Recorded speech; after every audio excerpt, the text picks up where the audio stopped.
Okay, so we have a few more people that have joined. Some familiar names. I assume some people are joining from all over the world. We at ICR are based in Iceland, so I'm joining today from Reykjavik. I would like to start by talking about the agenda and what we will be presenting today. My colleague is sharing the screen, so if we just wait a little bit. Okay, perfect. Okay. So today's agenda will be mostly two topics. So we are two companies co-hosting this event. We are ICR, the International Carbon Registry, and Guðmundur, our CEO, will be presenting today the methodology approval process. That will be at the beginning of our webinar. And then later on, Gesa will talk about the methodology overview. That would be the biggest part of our webinar today. And at the end, we will have 20 minutes when you will have time to submit your questions. Just to let you know how that will work, in your bottom right corner, you will see three icons: triangle, square, and circle. If you hover over, it says activity. So if you click on it, then you will be able to find the Q&A section. So just click there. You can start submitting your questions at the beginning, in the middle, as they come, and then at the end, we will be able to address them. So I'm going to start by introducing our speakers today. First, Guðmundur Sigurðsson, the CEO and founder of ICR. He founded the company in 2020. Today, ICR has almost 150 projects registered, and it was very recently endorsed by ICROA. And then we have Gesa Toth. He is the CEO and founder of Carbonspace, a carbon monitoring, reporting, and verification platform delivering high accuracy data to support the food, beverages, and nature-based solution sectors. He also holds a PhD in carbon development with increased food production. And yes, you will be able to receive this talk, what you will be seeing today, later, and the recording will also be available for anyone to see. The public consultation period started in January, and it will continue for 10 more days until the 15th of February. So now I would like to pass on the mic to Guðmundur. Okay, thank you, Alondra. So I'm Guðmundur, founder and CEO of ICR, like Alondra mentioned. I will be covering just a short. I'll try to have a short overview of like methodologies in general and the methodology approval process, and covering like why we have methodologies and how we are trying to facilitate an efficient process from start to finish in developing methodologies. So a little bit about the ICR program. So many of you have already been working with us for some time now, know why we exist, but I will cover that in short. So we started this to tackle some barriers which we felt there were in the space for innovation. There's a cost revenue mismatch, lack of standardization, transparency issues, trust has been reduced, and the market is fragmented. How we do it, we try to increase transparency. We build on blockchain. We try to elevate how the projects and impacts are shared through our platform. Our documentation and our program is built on the trust chain that ISO standards bring, relying heavily on ISO standards. We welcome new roles of accountability. We work with insurance companies and ratings, and of course, VVPs, and also try to facilitate aligning cost with revenues. And like I covered, the centralized registry that is built on decentralized data, so all transactions can be audited because our database is on the blockchain. We want to be inclusive and make an impartial and subjective assessment. I'll be covering, in short, the methodologies and the methodology requirements and the approval process now. So a methodology is essentially a recipe, often described methodologies recipes, is to be as it will deliver a consistent output of different projects that are comparable because they're following the same methodology. So they outlines the criteria and procedures on how to measure and calculate greenhouse gas emission reduction, removals, or enhancement for specific activities or projects. So it determines the baseline, how to monitor and report on GHGs, and ensuring that it's done systematically, reproducible, and it's verifiable. Methodologies are consistent in structure, as you would imagine. So, and they include scope, applicability, conditions, normative references to other methodologies that they are being that they rely on, or provide like the background definitions applied, and then it's about the baseline and the profit scenarios, how they are identified, the boundary, how the quantification is done, and of course additionality. Then how the parameters that are monitored and how monitoring shall be conducted. So, like I said, the methodologies are approach to determine the baseline monitoring emissions and the reporting, and to what it's about the carbon principles with guide, design, and implementation of project activities. So the carbon principles are then outlined in the requirements or the criteria for registration with different programs that are either in requirements of the program, or as like we do it, we stipulate that adherence to the ISO 14062 and the ICR requirements. And it's about how the project is described, how the GHG SSRs are identified for the baseline and the project, a determination of baseline, etc. And the application of a methodology is to ease up on the documentation of a project, safeguarding then the principles of relevance, completeness, consistency, accuracy, transparency, and conservativeness. Then about the process, so a little bit about the documentations that are relevant for the process, would be that we have the requirements that the methodologies need to adhere to. It's the ICR methodology requirements, ISO 40064-2 at the methodology level, not the project level. Then it's the procedures. We have the ICR methodology approval process, and to support, we have the ICR definitions. And for everything, there are templates, concept note template and methodology description template. Then I like process diagrams. So here you see the process. On the top, you see that it starts often with a submission of a concept note for a methodology. We offer that as an optional part, which we then provide a review on, submitting that to identifying any rabbit holes that might be in line, and some language issues, how the structure should be guided when it enters into the methodology development. Then it's a methodology development.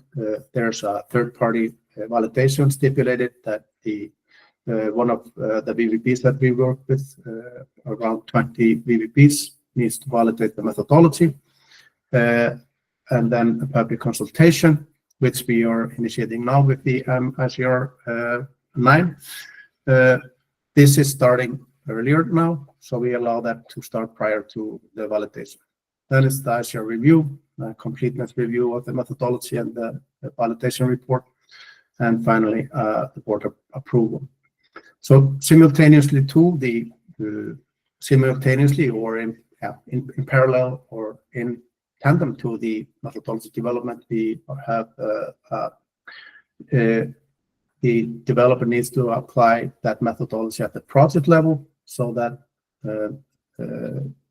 needs to go through the project cycle.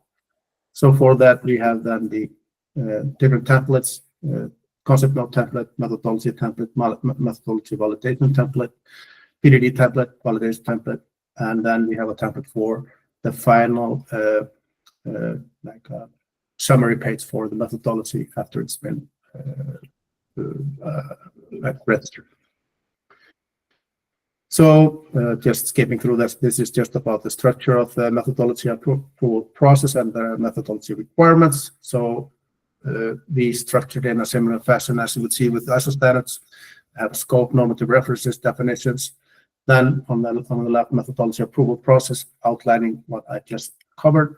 Then methodology revision and reviews, and on the right, the requirements for the methodologies, summarizing the applicability, condition, boundary, baseless scenario, etc.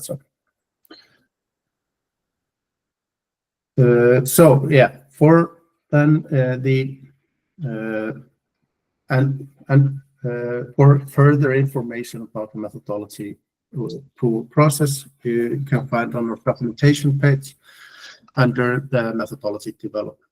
And if you have any questions, you can shoot up during the Q&A or reach out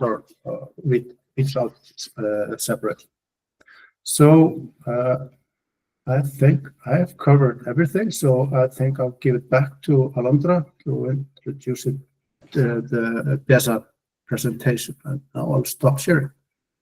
Yes, thank you, Kumi. We are doing very well on time. We have not received any questions yet, so just as a reminder, you can do that by clicking on the 3 icons in the bottom right corner. We look forward to answering them at the end of the webinar. And yes, of course, now we want to hear from Gesa, who will tell us everything about the methodology.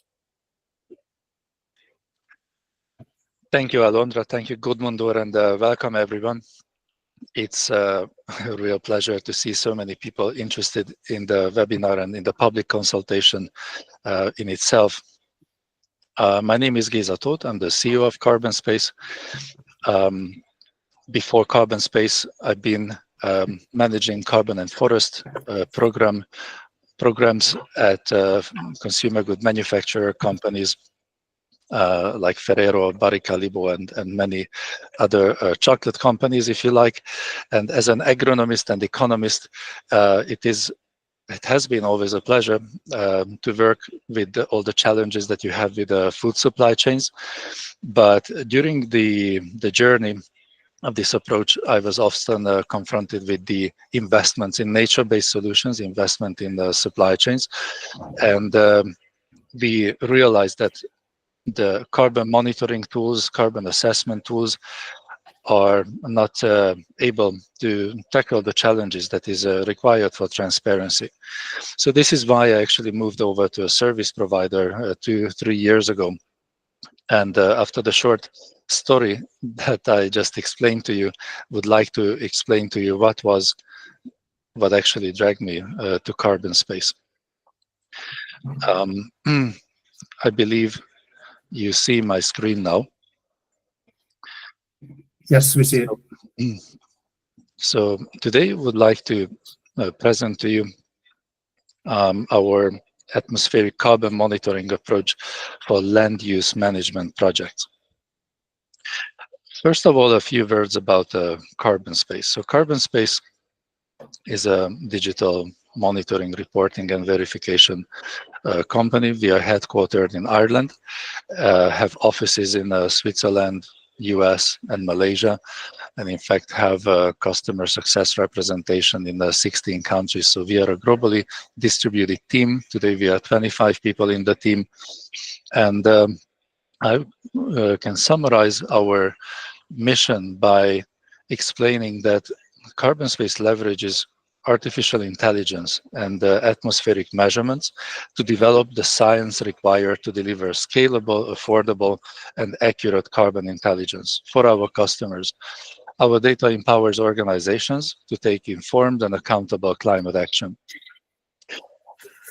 Here, so this is what got me first of all going when I was managing budgets of multi-million Swiss francs investments into agroforestry and restoration on behalf of customers, and I realized that the carbon assessment tools are not really able to provide the safeguards to the investors in nature-based solution or agriculture transformation projects.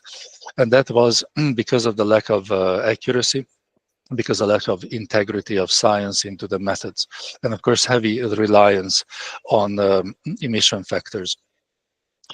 So while I go on with this presentation, would like to point out what made Carbonspace an amazing team that consists of researchers, scientists, and developers, but also our network of intelligence that you see a few logos here of partners from the verification space, from atmospheric science space.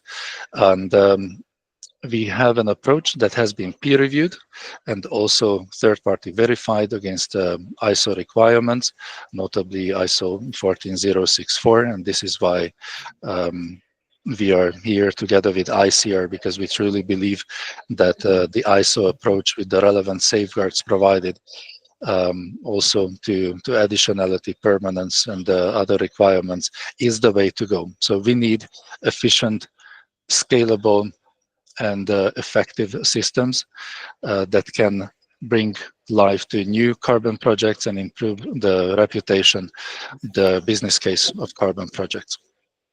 So after this introduction, would like to go straight into it. Carbonspace has 5 years of past. We monitored over 3.5 million hectares of land. We have over 70 active projects in more than 41 countries. I believe today is 42. And we work with corporate sector and nature-based solution projects. Just to give a few examples, beef and dairy, so grazing land, perennial crops, row crops, tree crops, and produce. Now, you may think that this is not relevant for nature-based solutions, but as we see the dynamics of policy development, we see that supply chain managers, the originating, the grower companies, are actively related to nature-based solution projects too. So whoever owns land has both the opportunity to produce land, to produce food, and sequester carbon by generating tradable offsets. And I will give a few examples to that too. Now, would like to explain what we actually do. And if I would like to simplify the narrative of the complex atmospheric MRV, what we do, we measure net ecosystem exchange. So instead of monitoring individual carbon pools, such as above ground biomass, below ground biomass, soil organic carbon, dead organic matter, and in fact a few other carbon pools, so Carbonspace monitors net ecosystem exchange, an ecosystem level approach monitoring, and that entails the gross biogenic land CO2 removals and the emissions. So net ecosystem exchange is the sum of these two. And we measure at the ecosystem level because the atmospheric carbon pool takes into account all the impacts of the ecosystem. Now, this is very powerful because you understand that individual pool accounting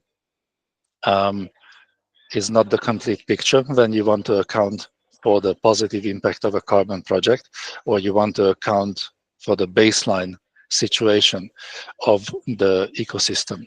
It's very hard to define the baseline of a carbon project based on the ecosystem state itself, what it has been before the atmospheric carbon pool assessments, and accordingly quite a few projects ran into reputation problems because of this. Why that? Well, basically when you take individual pool accounting, you need to measure the soil above ground biomass, take an estimation on below ground biomass. And while you measure the individual pools separated, there are accuracy errors. And if you want to make up at the ecosystem level, you basically need to account for all of these pools together. On one hand, you may be missing out on some carbon sequestration or some emission because you take only limited number of pools. And of course, you're accumulating the errors. And in the cases of so land use projects, natural vegetation cover, this can be 50 to 150%. In the case of methane emission, it can be also above 300%. So this legacy approach accumulated errors can change. And this is how we are doing it at the Carbonspace. So as I mentioned, instead of taking separate data points across long periods of time, we measure the atmospheric carbon pool. And we measure uncertainty using statistical methods. We are aware of the weaknesses of the system. We are aware and we can quantify the uncertainty created by certain data gaps or lack of data. And we know how to complete that, how to improve the model over time. So basically we have the ability to update historical measurements based on the best available data and evolving models, which cannot be said by allometric equation-based models or soil sample-based models, even if they are supported by machine learning. So to go a bit deeper in this methodology, I would like to explain what's at the core of the Carbonspace methodology.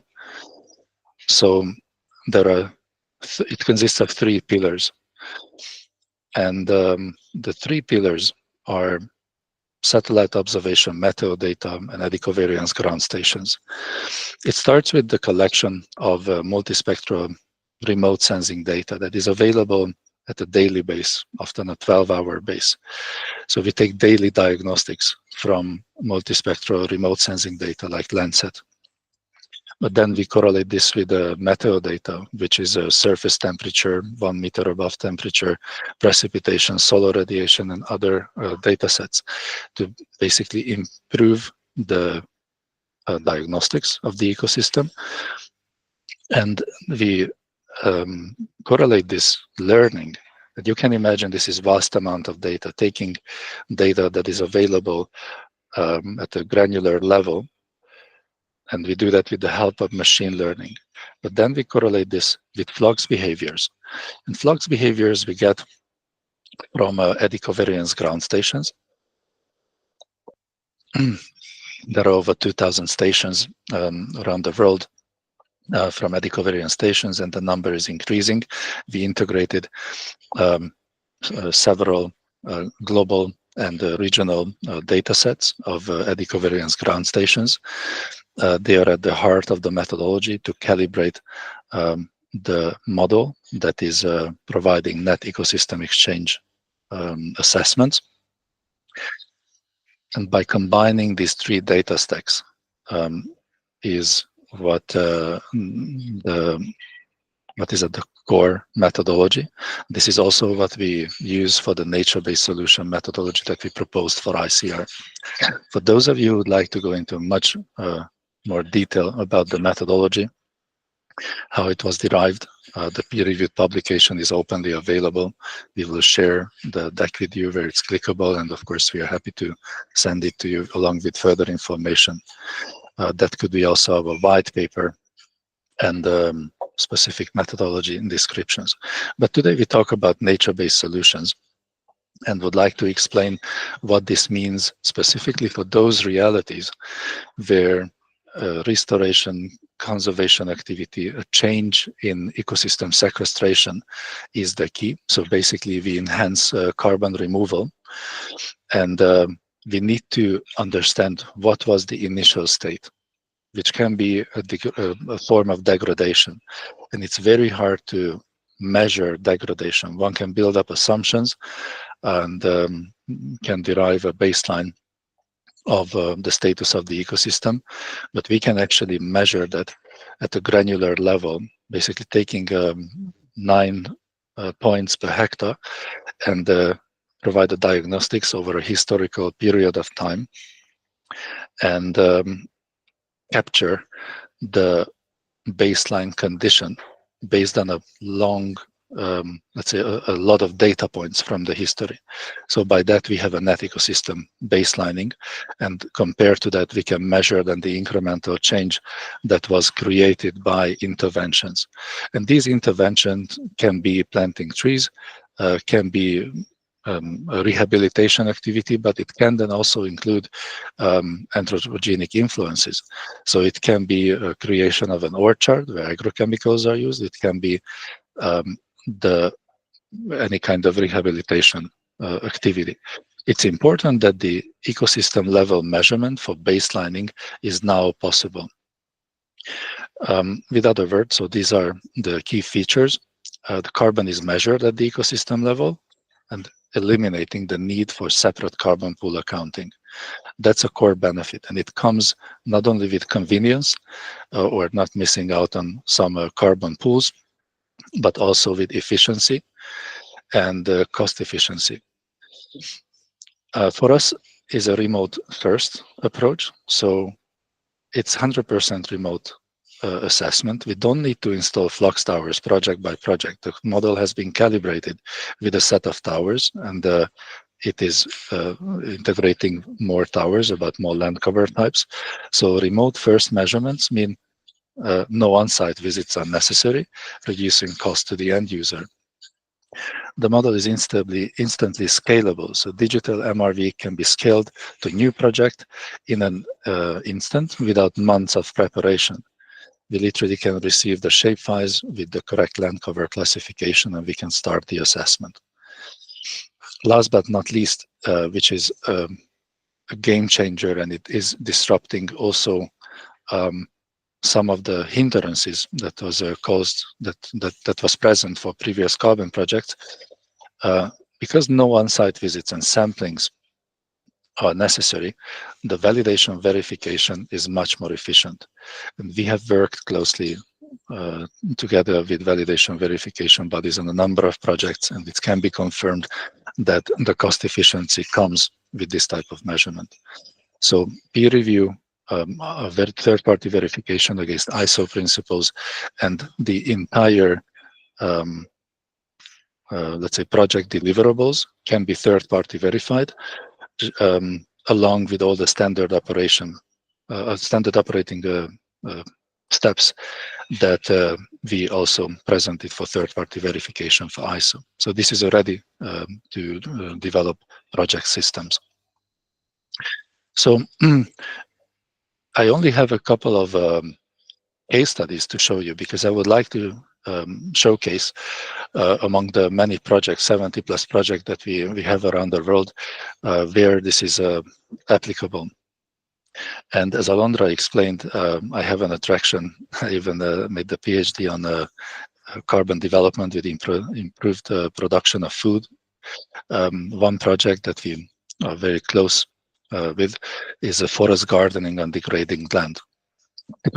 This is a case study from Malaysia, where illegally deforested areas have been reforested with fast-growing tree species and food crops. So with the bonsai trees and the durian crop. And our net ecosystem exchange baselining provided a credible baseline for the state of the ecosystem before. And then we measured to what state the intervention led. So with the reversal of degradation, the sequestration improvements, and the production of food. Clearly, what you may see on this picture, this is a young plantation where there is it's an open shrub that happened after deforestation. You see the roads that are created regularly for typically for tropical deforestation. The trees started growing there. So we assessed what was the condition of this land in that particular state, and we estimated the condition not only at the project level, but pixel by pixel level. So at a 30-meter resolution, we can produce a heat map showing what is the level of degradation hectare by hectare and pixel by pixel. This is very powerful. So it's not only to have historical data, but to have granular historical data for each of the plots. I also want to show what this project looked like a bit later. So here you can see this is it's a almost closed shrub with a couple of trees remaining, but the deforestation did its job, and the natural succession is quite slow. But then here on the right side of the picture, you already see the bataille trees growing really fast. I believe these are about 2.5 years old. And you may wonder how come trees are so tall. Well, that's how fast these trees can grow there. So it clearly shows this project that the natural process is taking place after deforestation, even in the tropics, are not as fast as enhancing it with the seedling planting. So huge trees, a lot of carbon was sequestered here. It's a replicable model, but I mentioned that there are also food crops produced. So here you see durian trees, a lot of manual work. It's a real community project. The project employs over 70 people. So there is a job creation element, there is socioeconomic development, and improved carbon sequestration. This project had an enormous simplification possible by using our methodology. I have two more examples before I open the floor for questions. Another one is a case study about the conversion of degraded land to orchards. As I mentioned, any land conversion is possible because after we start monitoring, you can account for harvests and biomass with a LCA approach or with any other accounting method. It is, even if it's no longer just net ecosystem exchange what to monitor, but there is a presence of anthropogenic activities, and we can correlate it. And in fact, we do that in-house at Carbonspace. So we have integrated net ecosystem exchange into ISO 14040 certified LCA methodologies. Here you can see a snapshot of what our system looks like. It's a snapshot from our user interface. This is the previous condition of the land. These are annual this is the annual footprint chart. And then you see what happened after the land conversion. And here on the right side, you actually see in monthly data steps. Now you may be wondering what are all the red bars? Well, so we are in the US in a temperate zone where in winter months emissions occur. So as I mentioned, net ecosystem exchange is the sum of emissions and removals. You see that during winter months, there are some red bars, and during the high sequestration month, there are the green bars. That means emission, CO2 is taken out of the atmosphere. So it's that granular that we can go. And in the future, we can also go for daily diagnostics, or we can upgrade to near real-time assessments when there is a demand on that. For the current carbon project, this is a huge improvement already because it's not an annual, biannual, or every 5-year validation point. It can provide near real-time diagnostics. And we know from experience that carbon offset buyers really appreciate this type of transparency. It is a game changer, but also a 30 to 50% increase of the carbon credit value if the near real-time assessment is on top. Last but not least, it's an amazing project from mangrove restoration. Here you can also see the annual data as the somewhat degraded land mangrove areas did sequester some carbon, but after restoration, it was a boost. And this is in this is in the monthly data steps. Of course, we talk about net ecosystem exchange fluxes. So even in the tropics, there are some peak months, some months when there is higher and lower sequestration correlated to temperature and rainfall mainly. So I would like to stop here. Thank you for attention, and I hope you have some questions. I'm happy to answer them. Thank you, Gesa. Great presentation. Great to see the case studies. Actually, it was super insightful to see the successful applications of the methodology. And we have been receiving a lot of questions in the meantime. People can see them there. So I'm going to start by addressing one question that was actually repeated 3 times. First of all, about the recording. Yes, the recording will be publicly available in a few days. We will post it on our YouTube channel, and we will also send it to you along with the deck from this presentation. So that has been answered. And then I'm just going to start by first come, first serve. First question comes from Ellen Young, and it says, how can people use NEE for reporting? Thanks, Ellen, for the question. Well, due to the third-party verification against ISO 14064, the methodology is in accordance to the Greenhouse Gas Protocol and SBTi requirements. Most of our customers are corporate clients who use the data exactly for this. So it's not only that we are accepted by SBTi and Greenhouse Gas Protocol, we integrated the verification part in our reports and disclosures. So by the time the supply chain customers receive our data, it comes with a third-party verification, which is in full compliance to reporting requirements as far as industry standards are considered. On top, you can put a project level ISO certification, which many customers do, and AA 1000 AS assurance statement. So many examples exist. Okay, great. Guðmundur. Can I address one? Yes. So the methodology is not only about the NEE, it's also about other elements that needs to be adhered to, like I've covered in my presentation. For example, the reporting part of a project. So it covers more than just the NEE. Okay. Fantastic. Then the next question is from an anonymous source, and it's asking about any potential risks of using NEE or downsides. Yes, NEE is suitable for some purposes and may not be suitable for other purposes. We often get the question, can you measure the impact of biochar? What is the soil organic carbon? But we are only interested in the soil carbon pool.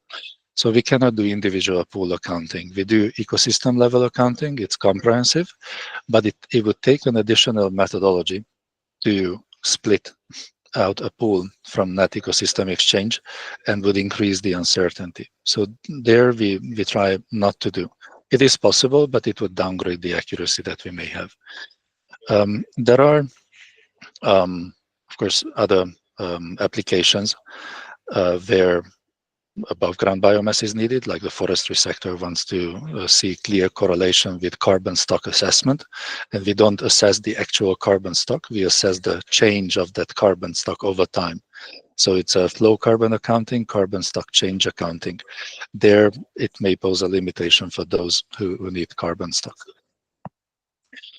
From the top of my head, these could be potential downsides, and there are some regions in the world, like the African continent. There's a flux tower scarcity.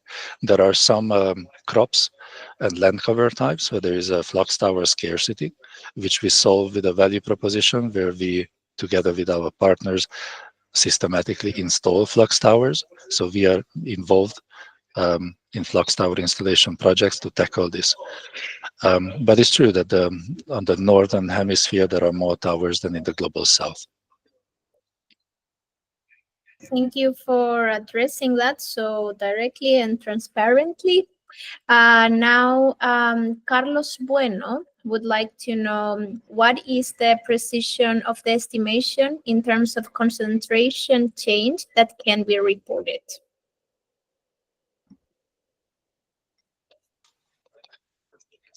So first of all, the accuracy can be calculated, but it's different case by case and project by project.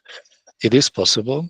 The way the model is set up, it's possible to calculate uncertainty and disclose the uncertainty with the reports, along with the reports. It is our goal that in the future we will have all disclosures will come with an uncertainty assessment, because uncertainty is different region by region and case by case. I can't give an example because it may be not relevant for one or the other land cover type. We can calculate root mean square error at a monthly or annual basis. And if the commenter or the person who has the question would like to keep in touch with us with a specific question, then we can elaborate on that together with the R&D team. And that's a message, of course, for all of you. Should any of the question not be answered today or is more specific, please send us an email. Yes, And that's then, of course, addressing that this is a public consultation. So if there's any comments or any feedback on the application of the methodology, so please participate in the consultation. Yeah. Just as a reminder, you can find the public consultation when you go on the ICR website, carbonregistry.com. You navigate on the top to ICR program, and then you will see the public consultation. So you can read the documentation and submit your feedback. There you will also find an email if you want to ask questions. We do have a lot of questions to address and only 15 minutes left. So it's possible we don't have time to respond to all of your questions. Would you like to show Gudmundur where to find it on the website?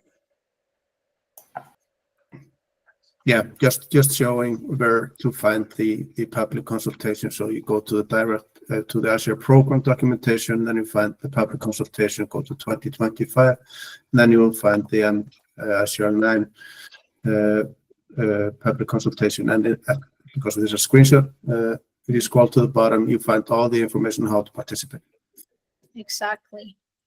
Okay, so having said that, we have an anonymous question asking about if you need ground stations / hardware in order to monitor carbon. We don't need to carry out calculations. As I mentioned, the model is functional and it's operational without hardware installation on the project. We, of course, have a R&D roadmap, and we continue improving the methodology by integrating also new categories of satellite data, radar, hyperspectral satellite imagery, more flux towers on the ground. Tech development and sensory technology is developing with the speed of light. So we expect that this will change in the future, and our methodology is designed in a way to integrate and absorb the new information available as it appears. Great. We did get a question about, it says, if it's a public consultation, should you not require to answer all the questions in public? So this is not the public consultation. This is a webinar to address the public consultation and provide more context. The actual public consultation happens on the website, and it has a formal channel to submit your feedback. So, of course, that will be published after the period is finished. So after February 15, all the comments received will be addressed and made public. So this is the webinar and not the public consultation. We are trying to do our best to address all the questions. So the next one is also anonymous and is asking about large-scale projects, so more than 10,000 hectares. The person is asking, do you need how many eddy covariance stations, which ultimately can affect the project's cost? How is this considered? the footprint of each station? Is it critical there?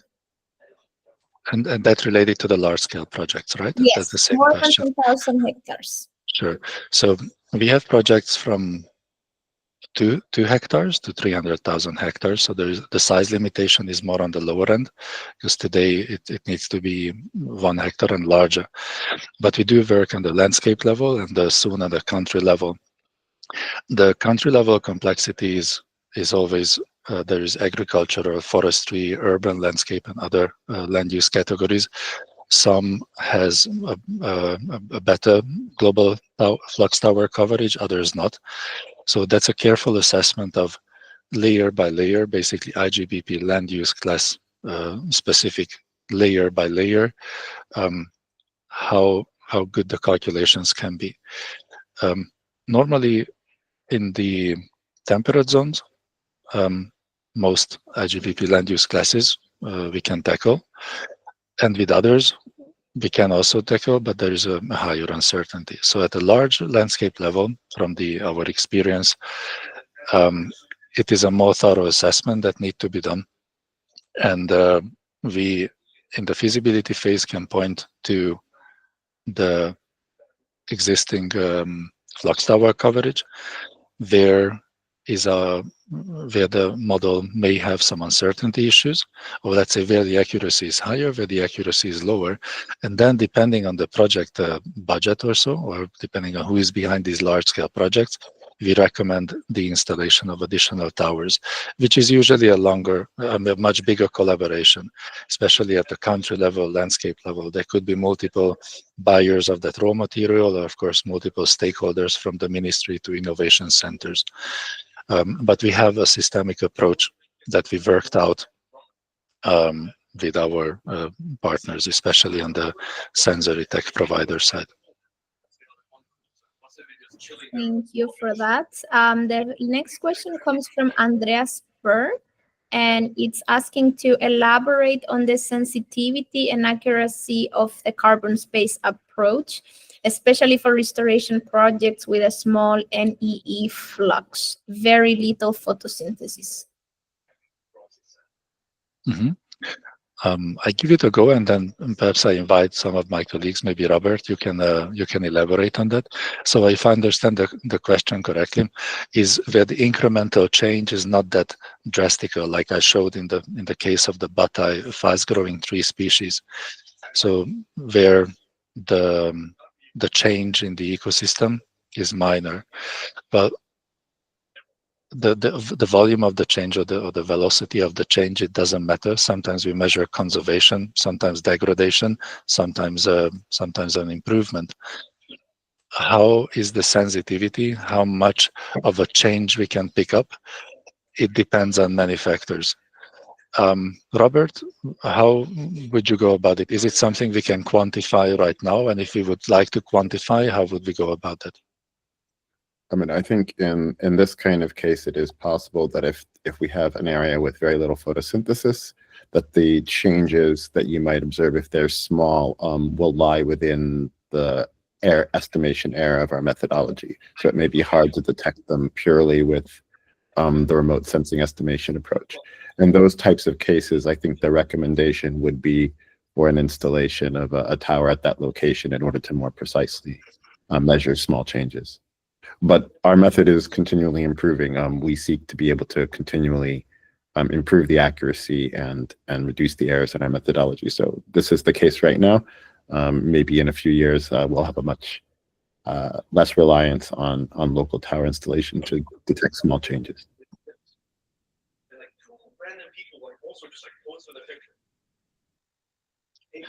Okay. 9 more minutes. That could be a lot of questions. Yeah, that could be a lot of questions. So we do have a question about comparison with other standards. So the question is anonymous and wants to know, is the system meeting the precision level required for VCS, gold standard, etc.?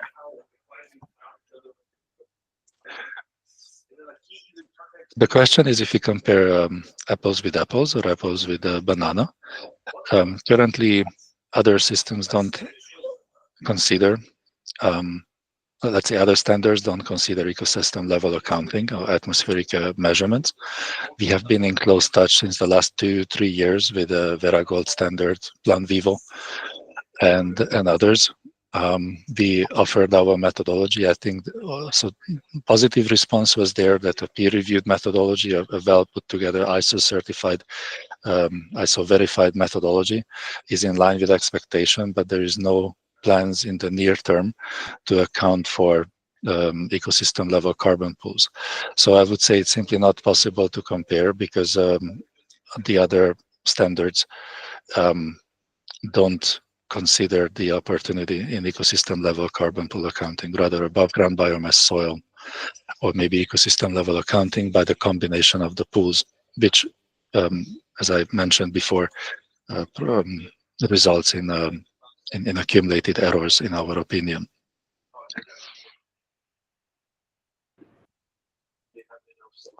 I think there was a feedback on this question. Perhaps you could read it up because I don't see.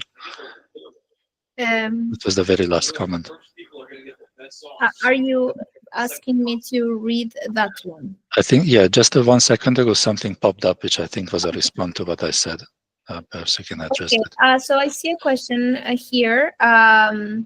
It's not about apples and bananas. It's about the level error or accuracy. Are you meeting a 5% accuracy, or do your methods have higher reserves to take into account? Okay, I got it. Yeah, I'm really curious which methods out there would meet the 5% accuracy. It's something nice to talk about, but our experience is that the accuracy issues are much bigger than that. It depends case by case. With the world's highest precision climate tech technology, which is eddy covariance stations, such accuracy is possible. The model has integrated hundreds of those towers. Ultimately, such accuracy is possible, but our aim is to disrupt the current inaccuracies and aiming at the highest accuracy. In my take, and I'm the manager, so Robert, Vitaly, feel free to chip in. A 5% accuracy is a very good target, but I don't think there are viable examples for that. Perfect. I see some thumbs up. So if nothing else to add, William Butterly in Ireland would like to know if the methodology will have any alignment with the upcoming EU certificate on carbon removal. Yes, 100%. We have very strong ties with the EU mechanisms and the relevant working groups, and we expect to be part of this working group through our high-profile advisors too. So we have a seat both in the EU and the UNFCCC working groups, where the upcoming discussions and legislations about the MRV and the MRV qualities will be there. We hope to be influencing active contributors there. So we will see as it goes, and as soon as there is development. So our plan is to influence and integrate with those requirements. Fantastic. Very good. The next question comes from Michael and is asking, what cases of raw crops do you have? In terms of raw crops, there is quite good experience from corn, wheat, oats, vegetables. We monitored fluxes on the next. We probably have most experience at a global level with industrial hemp, and I think some sunflower, rapeseed oil too. I think there is a longer list. So we measure this in the US, in Europe, Austria, Switzerland, Germany. There are many row crops. There are different challenges because of crop rotation and how to account for carbon, but that's well, and that's of course not related perhaps to today's discussion about nature-based solution. methodology. But happy to deep dive into it if the person is interested in a row crop value proposition. Great. The next question comes from Said Talay and is asking, do you plan to step into other CDR technologies such as CDR, ERW, and BECCS? As far as I know, there is interest by VCM to implement these technologies. I'm not sure if so other carbon dioxide removal technologies, if I interpret the abbreviations. Well, our core interest is to support and to support the transition to atmospheric carbon measurements and lead the way along with our partners in the transition to atmospheric measurements where this is necessary. In terms of new tech integration, we see, as I mentioned, on the satellite side, or let's say remote sensing side, where we can integrate. Certainly, the meteor data is going to improve over time, but understanding the fluxes is key. If you would need to divert away to this because of individual pool accounting, or I don't know, using like LiDAR technology that has a very high precision in carbon stock assessment, it is not our goal. We are very happy to do benchmarking studies and do correlations, but our ultimate goal is to provide granular real-time measurements and most accurate measurements about CO2 that actually is in the air. Great. And we are running out of time, so I wanted to address one last question, which is very short, coming from Maurice. He's asking if you are going to present at the European Carbon Farming Summit in Dublin.